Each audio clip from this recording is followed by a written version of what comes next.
بەناوی خوای گەورە و میهرەبان زۆر بەخێر بێن. سەردانەکەمان لە بۆ کۆنگرەی نەتەوەیی لەسەر داوەتی ئەوان بوو، داوەتێکی ڕەسمی بوو، نێزکەی 25 کەسەیان لە کوردستان داوەت کرد بوو لە بۆ گفتوگۆ لەسەر چەند تەوەرەکی گرنگ، هەندێک هەبوو میوان بوون، هەندێک هەبوو ئەندام بوون لە وێندرێ. داوەتنامەکەمان لە ڕێی فراکسیۆنێکی چەپی ئیتالیا لە بۆمان هاتبوو، وڵا لێ دانیشتین گوتی ئێوە دەچنە ئیتالیا، داوەتتان کراوە لەلایەن فراکسیۆنی ناوەکەی گۆڵام فراکسیۆنەکەی باش بە ئیتالی نازانم، گوی زۆر پێم خۆشە ئەو سەردانەی بکەن و بێنەوە، چکانگۆ وام زانیە تینک تانکەکەن توێژینەوەتان هەیە، تینک تانک لە جیهان زۆر جێ لێ ڕادەگیرێ، ئەوی ژووی زانی لە کوردستانی ژوات جێ لە تینک تانک ڕادەگیرێ، جێ لە بەحوس ڕادەگیرێ. گوتیوەچی هاتنەوە بەو برادرانە برێن ئەمە زۆر ماندوو بووینە پێیان و لێیان، چکە زۆر حەول و تەقەلا دەدەین، تۆزەک ڕێک بێن، هێزەکانیان یەک خەنەوە، ئەو هەموو هێزیان لە بۆ چییە؟ ئیتالیا 1000 ساڵە دەوڵەتە، هێزی هەرێمی کوردستان 4 هەنچی هێزی ئیتالیایە، لە هیچ جێکی دنیای ئەو هەموو هێزە نییە، ئەوجە بە پەرتەوازایی گوتی بەڵکو خۆیان ڕێک دێخنەوە. و گوتی دوسێ پرسیاریشم هەیە، گوتی ئەمە چی بکەین ئەوانە تۆزەک ڕێککەون و وەکبری دەسەڵاتی کوردی بتە دەسەڵاتەکی مەدەنی و جوان. وڵا گوتمان ئەوە پرسیارێکی زۆر دڵسۆزانەیە، حتمما ئێوە خەمی کوردستانتانە بۆیە ئەو پرسیار وەڵامان دەکەن. گوتمان ئەگەر دەکرێ و وەچی گەڕاینەوە ئەمە ناوەندەشی توێژینەوەمان هەیە، بە توێژینەوە لە 2 لاپەڕاتە 2 لاپەڕۆنی و جوابەکان دەینەوە. گوتی زۆر باشە، منیش سەری ساڵ کریسمس دەچمەوە ئیتالی و دوای دەگەڕێمەوە، یعنی ئەومان لە بینێ مایە ئینشاڵڵا ئەگا ئەنگۆ هەموو لایەکتان بەشداری بکەن کە جارێکی داوەتی ئێرەی بکەینیان جێیەکی تر بێتن و هەندێک قسە و گفتوگوی یان شتێکی حازرکەین، لە بۆی چکە زۆر بەدڵسۆزانە قسەکەی کە زۆر خەمی هەرێمی کوردستان بوو، وەکوبرەی قسەکی وای کرد، گوتی ئەوی ئێمە دەیبینین مەترسیە، نازم گوتی دەسەڵاتداران خەمیان نییە یان ئەو مەوزوعانە نازانن یان نایبینن کە هەرێمی کوردستان وە ئەوە لاواز بووە. گوتی ئەمە زۆر خەم لەو باری دەخۆین و زۆریشی پێوە ماندوو بووینە، هەموو لایەکمان بە تایبەتی یەکێتی ئەوروپا زیاتر بە ناوی ئەوی قسەی کرد. گوتی بەڵام لێرە سەرکردەکان زۆر بێخەمن، یان نایبینن یان لێی تێناگەن، یان گوتی نازانم، یعنی زۆر نەیوی زیاتر بە ناشیرنی قسە لەسا و دەسەڵاتە بکات. دایەوە دەستەمە گوتی پێمان خۆشە ئێوە شتێکمان لە بۆ بینن بزانین چ بکەین لەگەریە. سەردانەکە ڕۆژی یەکەم کۆنگرەی نەتەوەیی کەلیمەی حیزبەکان بوو، 29 حیزب لەو کۆنگرەیدایە، لە کوردستان یەک حیزبی ڕئیسی تێدا نییە بەشداری ناکە، ئەوەی نزیکە لەو حیزبەی ئەوانیش بەشدار نەبووندەنە، باقی حیزبەکانی تر هەموو بەشدار بوون لەوێ، هەموو لەوێ بوون، بە گرنگی پێدانەوە دیار بوو، هەموو لایەک نوێنەری خۆی ناردبوو، ئیشرافی ناردبوو. کۆنگرەی نەتەوەیی نزیکی 24-25 ساڵە دروست بووە، لە بۆی دروست بووە وەکوبرەی تەمسیلی هەموو هەر 4 پارچەی کوردستان بکە لە مشکیلەکان، تقریبا لە شێوەی جامیعەی عەرەبیە. ڕئیسەکەی هاوسەرۆکە، کۆنسەیەکی سەرۆکایەتی هەیە، ئەو جارە 6 باشوور لێی بوونە ئەندام، بەشەکانی تریش ئەندامی خۆیان هەیە لەوێندەرێ. گفتوگویەکی زۆر لەسەر 3 تەوەرکرا، ئەمەش پێشنیارمان کرد، کەلیمەکیشیان لە حەزاتی ئەخیری لە بۆ منچکەوان نەیانزانی ئەمە دەگەی نەوێندرێ،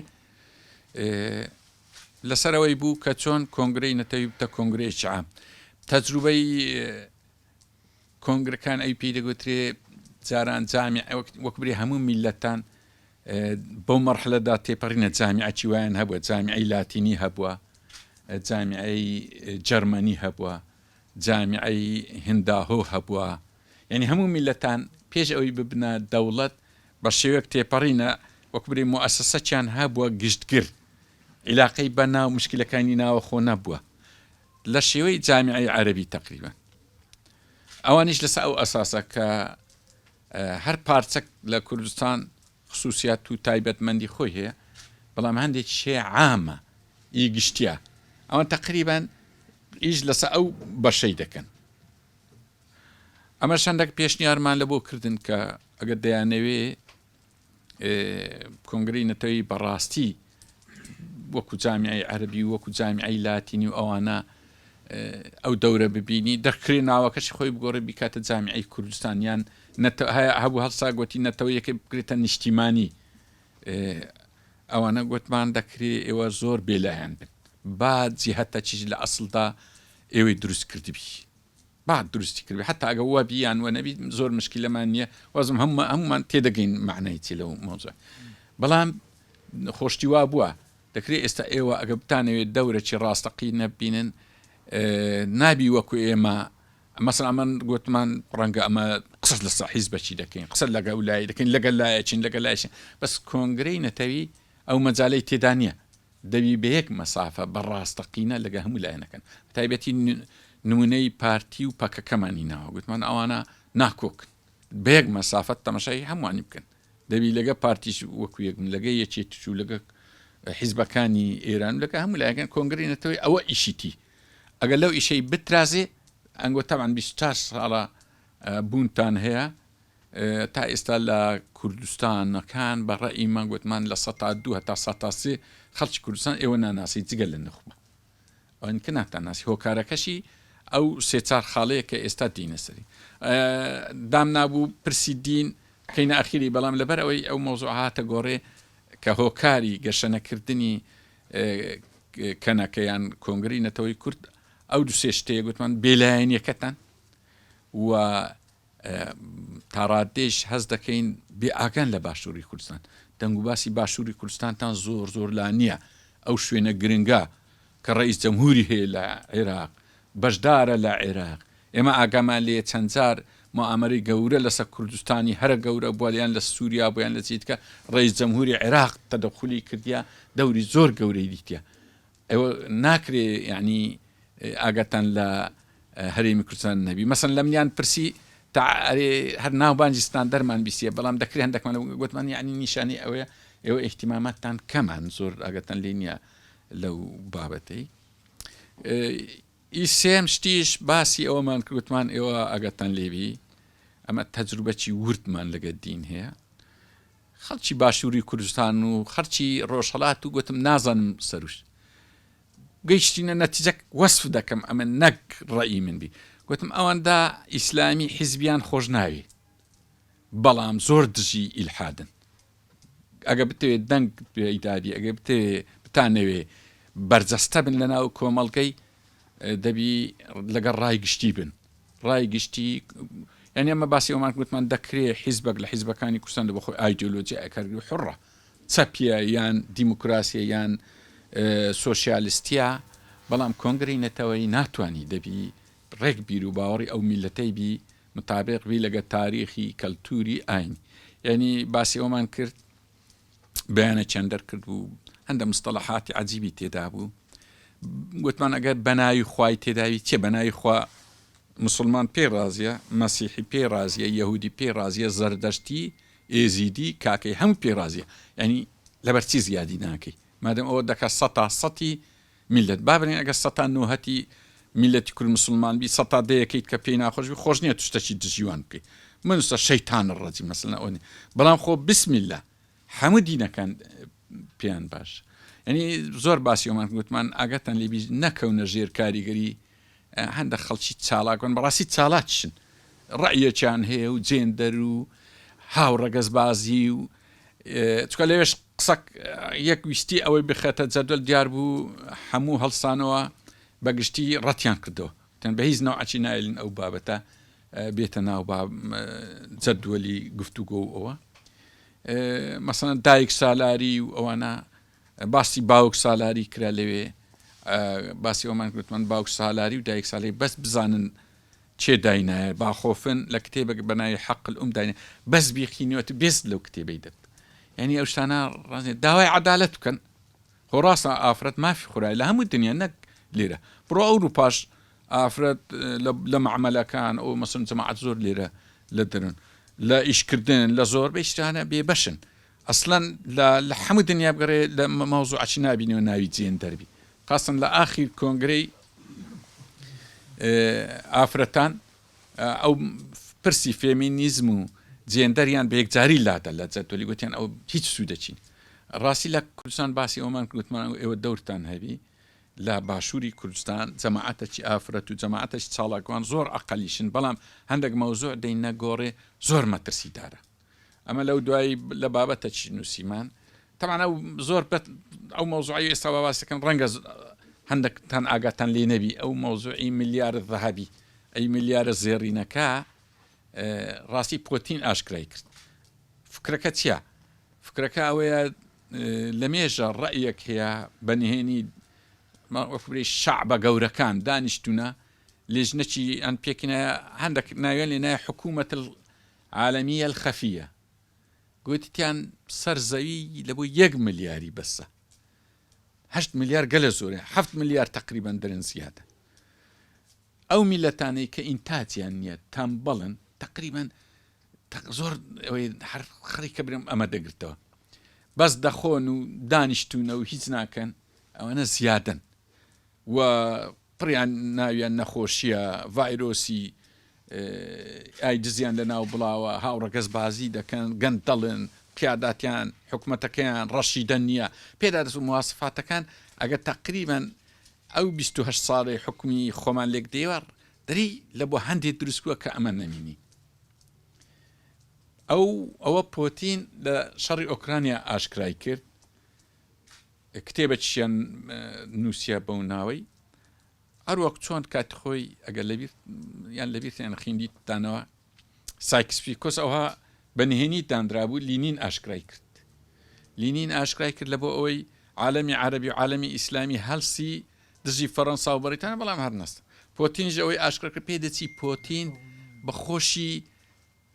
بەشدار بوو بی لەوها دانیشتنە کە ملیار ئەو ملیارش ناویان لێ ناو ملیاری زێڕینی گۆڵدن بلیۆن یعنی 1 ملیار کەسی زێڕینی هەیە کە ئینتاجی هەیە کە میلەتەکی خانەدانە کرد پێشڕەوی جیهانە نەخۆشی تێدا نییە وەکبرەی گەندەڵ نینە هاوڕەگەز باز نین قانونەکانیان جوانە پێشڕەوی جیهانن ئەوەندە ببینێیت کە بەسە عیلاقەی بە نەزەریەی ماڵتۆسی شەیە هەمووتان ئەو نەزەریەی دەزان کە کاتی خۆی ماڵتۆس هەرایەکی گەورەی نایەوە گوتی ژمارەی دانیشتوان بە پێی متوالیەی هەندەسی زیاد دەکات متوالی هەندەسی ئەوەی هەندە ڕاضیاتی نەخینی نازانی چەند زیاد دەکات سریع بازدانێکی گەورەیە چکە بە مربع مکعب تەکعیب ئەوها دەڕوە ئەوە متوالی هەندەسی پێدرێن هەرچی خواردنە ئەوە گوتی بە پێی متوالی حسابی متوالی حسابی 2 4 6 بڕک بازدانی تێدا نیە یعنی متوالیەکە متوالیەکی ضعیفە ئەویتکە متوالیە هەندەسیەکە زۆر گویا ماڵتۆس گوتی کەواتە ئەزمەی خواردن و ئەزمەی هەموو شتێک دێتە پێش لەسەر ئەساسا ئەو گوتی دەبی جەنگ بەرپا بکرێ و یان وەبا بکرێت لە ئەوی لە کۆر ئەو زۆرایەتی ژماری دانیشتوان ببیێ چار مەدرسەی عالەمی هەیە یعنی لە بۆ حەلکردنی مشکلەکان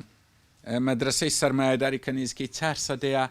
لەگەش هەندێک شەڕ و شۆڕشیان کردیا بەڵام خزمەتەکی بەشەریەتیشیان کردیا ینی ساندەبی حەکمری مەدرسەی شوعیەت نزیکەی 70 ساڵێک هات کۆمەڵگە تەسکی نەکرد و کەوت مەدرسەی سۆشیال دیموکراتی تقریبا کاتی خۆی لە نزیک لە شوعیەت بوو بەڵام چووە پاڵ مەدرسەی لیبرال دیموکراسی و سەرمایەداری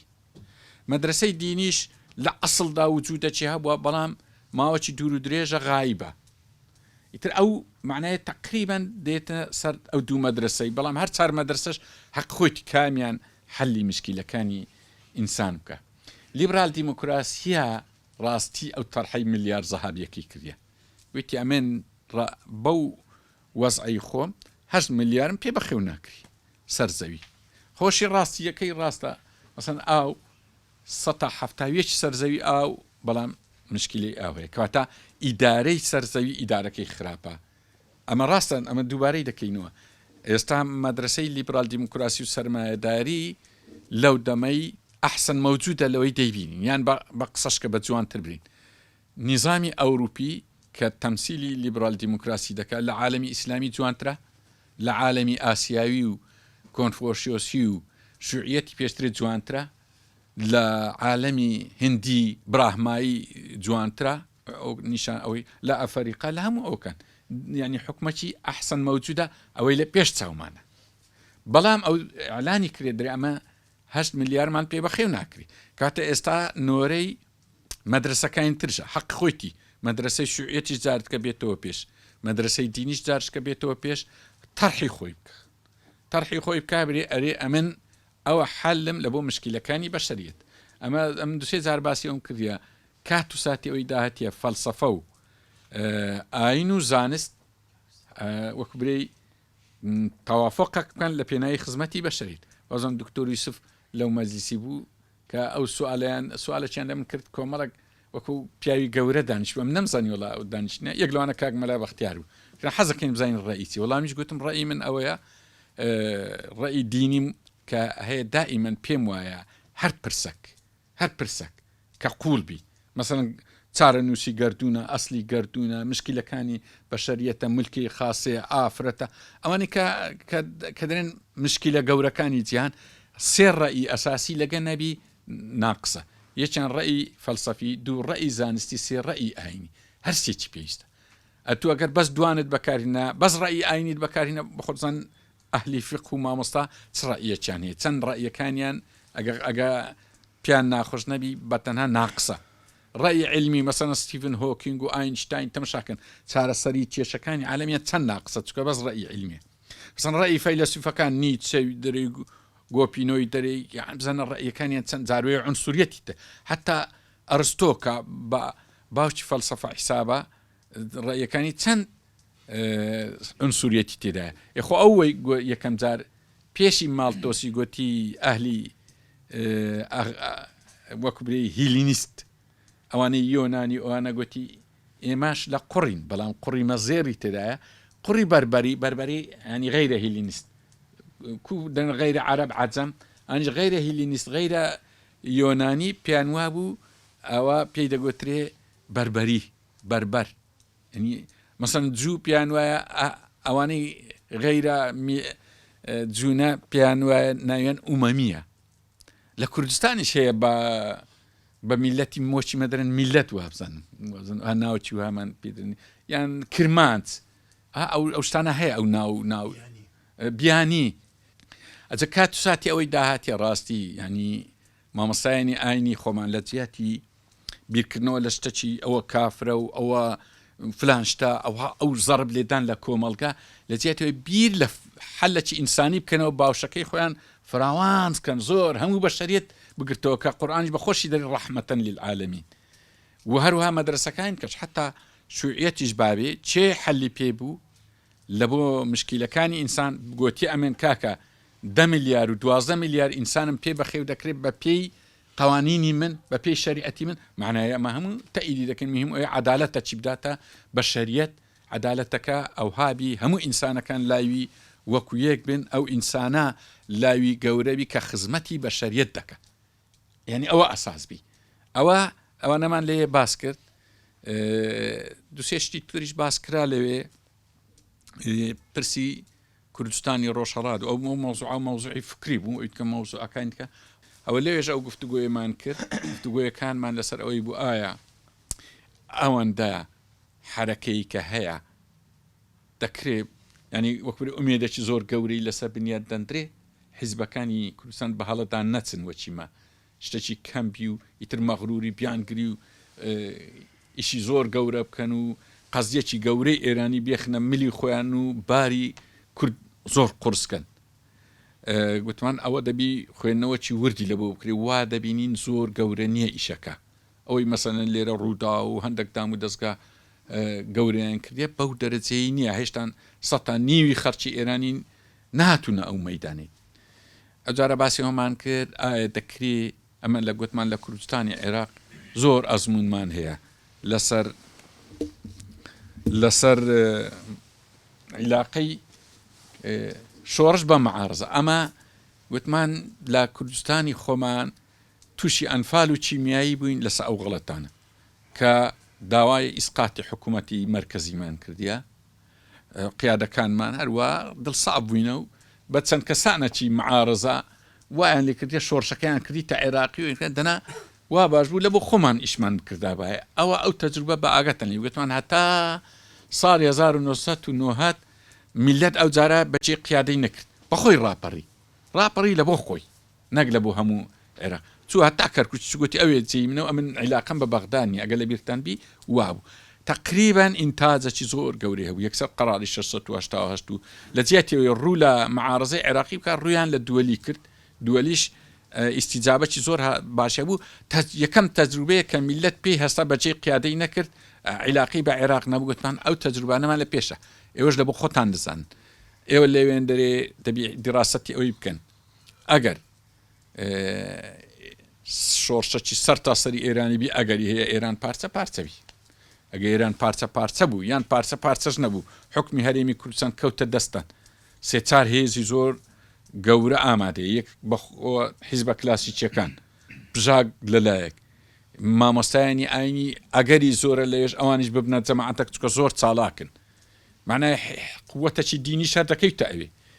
ڕەنگە میلەتەکەش کە قووەتەکی مەدەنی ئەویش هەمووش چەکدار ئێوە خۆتان بیر بکەنەوە 4-5 هێزی چەکدار لە منتیقەکی چی لێدێ خاستن تورکیاش لەسەر خەتا تورکیا ئاگدار بن ئەمە لێش باسمان کرد لێرەش دوو ئۆپشن دوو اختیاری زۆر خەتەری لەسەر کوردستان هەرگرتیا یەکیان ئەوەیە ئەو شعاری دەرێ یەک پارچەی خاچی سووریا یەک پارچەی خاچی عێراق یەک پارچەی خاچی ئیران وەکو یەک پارچەی خاچی تورکیا تامان لە 100 ساڵی ڕابردوو هیچ دروشمەک وەکو ئەو دروشمەی دژی کورد نەبووە زۆر دزاگە لێکی دەنەوە ئەوەی یەک دوو ئەو چوار مەلەفەی کە داینایە لە بۆ اختیاری بی ئەگاوە هەر ڕوویدا بی چار مەلەفەکەش دیارە یەکیان ویلایەتی مووسڵە لۆزانە سیڤەرە میساقی میلیە گوتمان کوردستانی ئێران ئاگاتن لێبی ئەگەر ویستان وەسیقەی قانونی دروست بکەن لە بۆ دەرەوە ئەو ئەمە هەموو لە کۆنگرەی سیڤەر و لۆزان و سایکس پیکۆ و کۆمەڵەگەوانە ئینتلاق دەکەین ئەوانە هیچی ئێوە ناگرتەوە کاتی خۆی تەقسیماتی شەرق الأوسەد ئێرانی نەگرتیتەوە کوردستانی ئێرانیش نەگرتەوە سایکس پیکۆ و لۆزە هیچی ئەوان نەکرد وتمان ئاگاتان لێبێ هەتا ئەگەر تورکیاش ئەو مەلەفانە هینا گۆڕێ ئێوە ئاگادار بن دەبی وەکو برێ ڕەدی قانونیتان لە جاهیز بەڵام تورکیا بەم سۆگەر بۆی ڕناوسی ڕەنگە هێز هەبی لە کوردستانیمە هاریکاری بکە و هێز دروست بکەن لەوێش ئەوی قۆ بۆ قووەتی شەشەم وەکو مەسەلەن ئێستا لە کوردستانی خۆمان هێز دروستکرای لە بۆ ڕۆژهەڵات بوویتە کێشە لە بۆیان یعنی گوتمان ئەوانەتان لە پێشە زۆرتان ئاگا لێبی کە چتان دەوێت چی دەکەن ئیتر ئەو مناقشەکرا وڵاو ڕۆژەی ئەو برادرانەش هاتن 3 ساعت ئەو مۆزوعانەمان کردەوە دانیشتین ئەوە 12 شخصیەتێک بوون و ئەوانیش 6 کەس 7 کەس هاتبوون بە مهمەوە عیلاقاتیان و کەسی یەکەمیان و دراساتیان و ئەوانە هەموو هاتوون ئەو گفتوگویانەمان کرد و زۆرش بە سەراحەت گوتمان ئەو مۆزوعانە لێژۆمان گۆ گوتمان ئی سەرجادەی نییە ئی هوتافات و ژیانگە ئەوانە نییە گوتمان ئەوە عەقلانیەتە دەبی لێرە باز بکرد لەوێ نابی ئەو مۆزوعانە بگاتەوە ئەوان سار بکەینەوە گوتمان ئەو لێکدانەوەی پرۆژەی ئۆراسیا پرۆژەکانی شەرق ئەوسەد هەست دەکەین زۆر زۆر یارمەتی دەری تەقسیمات نینە ها ئاگادار بن چکە گوتمان ئەمە لە ڕیفراندۆم لە بۆمان دەرکەوت کە هەرێم بەروچێت قسەی کۆتاییشم تەمەنەوەنە هەموو زۆر کورت کردەوە آخر لە 20 دقیقە قسەی کۆتاییم ئەوەیە کە ئەو تەجروبەمان پێگوتن کە هەرێم لە دوای ئەوەی کە کاتێک نیەن یان هەر میلەتەکی زەعیف کورە ئینسانی زەعیفیش لە گوندەکی دانیشە لە شارشان ئەگەر زەعیف بووی غەڵەتەکی بەسیط لەو توکارە ساتە بەڵام چێخوایە ئاغای گوندیا غەڵەتی دەکە هەر هیچ مهم نییە ئەمریکا چەند غەڵەتی استراتیژی کرد چیە چ مهم نییە قووەتی هەیە و هیچ جۆنی بەڵام لەبۆ تو دەبتە کارە سات یعنی مە ڕیفراندۆمەکەمان کات و ساتەکەی وەرەو ڕیفراندۆم و مافی چارنج هەموو دنیا دەزانی و بەخۆشمان لە هەموو زیاتر زۆر زۆر حەقی میلەتی کورد بەڵام ئەگەر لە کات و ساتی خۆیت نەکەی ئەتو برێ وەڵام ئەمری واقع بەسەر جیهاندا دەست پێێت زەرەر دەکەی ئاگات لێتان لێبی ئێستا پێشان عێراق ناوی عێراقت دەینا دەیانگۆ بەغدا و هەولێر ئێستا هەولێر هەر نەما خاستن لە دوا کۆنگرەی ئوردن ئەگەر جوان تەمەشاتان کردبی سێ چار شتی گرنگ ڕوویدا زۆر گرنگە بەڕێی من حەقوێ هەمومان جوان دیڕاستی بکەین ڕۆژهەڵاتێکی ناوەڕاستی تازە تقریبا ڕسم کرا لەگەر پێشترێ زۆر جودایە نەوعەک لە ویفاقە بەڵام خۆشبەختانە عێراق مشتری موامرە نیە لەسەر کوردستان دەنا ئەو ویفاقەکانی قەدیمە کە دژی بە کورد دەکرا بەڵام عێراق زۆر مشتری نەبوو تووشی ئەو ویفاقە نەبووە لەسەر حیسابی کورد بەڵام ڕێککەت عێراق ئەوانەی دەویست سەرکەوتوو بوو کە پێشان لە عوزلە و دابڕان بوو کێشەکانی سعودیە و خەلیج لەگە ئێران لەناو خاچ عێراق ساغ دەبەوە کێشەی ئەمریکا و ڕۆژئاوا لەگەر ئێران لەناو عێراق ساغ دەبەوە ئەوەی توانی تۆزەک دوور بێختەوە ویفاقك بێختە بینیوان هەموو وڵاتانی عەربی جامیای عەربی و تورکیا و زۆربەی وڵاتەکان تەئیدی عێراق بکەن و عێراق توانی ئەو عیلاقە باشەی لەگە ئێران ببینێتەوە و ئینتیما عەربیەکەشی تۆختر بکاتەوە کاتە لێرە بەولاوە قسەکە ناخۆشە بەڵام دەبی سەرکردایەتی کورد ئەوەی بزانی خۆشی وای لە خۆی کردیا کە بەشداری پێ نەکرایە جاران لە نوێنەری دەچوە ئومەم متحیدە بەشداری دانیشتەکانی مەجلیسی ئەمنی دەکرد ئێستا لە هیچ جێکی داوەتی وا ناکرێ تازە دەبێ ڕوو لە عێراق بکە ئەماگە ئێران و تورکیا و عێراقمان لە بۆ بێتوێش عێراق لە بۆمە لە هەمووان باشتر ئەمە لەوێت داوای چشمان کرد کۆنگری نەتەوی مرن داگیرکاری عێراق زۆر فەرقی هەیە لەگە ئێران لەگە تورکیا لەگە سووریا عێراق لە دەستوری اعترافی بە فیدرالی کردیا بە خۆشمان ئەوەمان ویستە ئەوەی دویستیتمان ئەوی داینی ڕئیس جەمهورمان هەیە وەزیر خارجیمان هەیە بەشدارین کەواتەمانایە ئێوە بڕک بەجدا